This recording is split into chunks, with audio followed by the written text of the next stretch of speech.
এবার খালেদা জিয়ার জন্য জার্মানির এয়ার অ্যাম্বুলেন্স ভাড়া করেছে কাতার সরকার।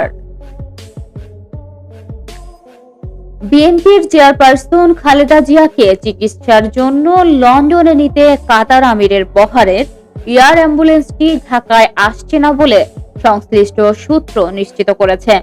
তার বদলে জার্মানির নুরেমবার্গ ভিত্তিক FAI এভিয়েশন গ্রুপের একটি এয়ার অ্যাম্বুলেন্স ভাড়া করেছে কাতার সরকার।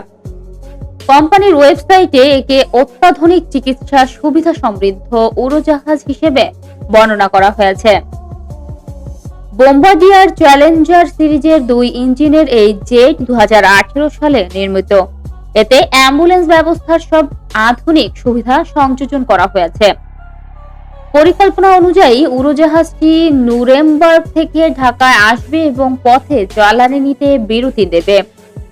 FAI এভিয়েশনের ওয়েবসাইট অনুযায়ী এদের এয়ার অ্যাম্বুলেন্সের ventilator monitoring unit, infusion pump, oxygen সরবরাহ ব্যবস্থা, ঔষধপত্র, পূর্ণাঙ্গ চিকিৎসা সরঞ্জাম রয়েছে।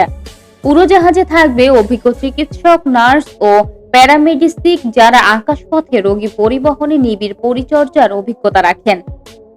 এয়ার অ্যাম্বুলেন্সটিতে extra corporeal membrane oxygenation support সুবিধা আছে, যা হৃদযন্ত্র বা ফুসফুস বিকল হওয়া রোগীদের কৃত্রিম উপায়ে বাঁচিয়ে রাখতে ব্যবহৃত হয়।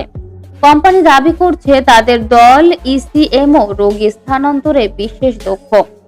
সংকটাপন্ন রোগীদের হাসপাতাল থেকে বিমানে তোলা অনেক সময় জটিল হয়। এজন্য সংস্থাটি হাসপাতালের চিকিৎসকদের সঙ্গে সমন্বয় করে নিরাপদ স্থানান্তর নিশ্চিত করে। তাদের দলে আছেন ICU নার্স, পারফিউমস্টোরি যারা হার্ট লাং মেশিন পরিচালনা বিশেষজ্ঞ। কম প্রতিরোধ ক্ষমতা সম্পন্ন রোগীদের জন্য রয়েছে পোর্টেবল মেডিকেল আইসোলিয়েশন ইউনিট, যার উন্নত ভেন্টিলেশন ব্যবস্থা রোগীর কাছে পৌঁছানোর আগেই বাতাস পরিশোধিত হয়। নবজাতক থেকে প্রাপ্তবয়স্ক সব বয়সী রোগীর জন্য আলাদা সেটআপও রয়েছে এই বিমানে। এর আগে কাতার আমিরের ব্যক্তিগত বহরের যে এয়ার অ্যাম্বুলেন্সটি খালেদা জিয়াকে বহনের জন্য ঢাকায় এসেছিল, সেটি ছিল এয়ারবাস A319 সিরিজের উড়োজাহাজ।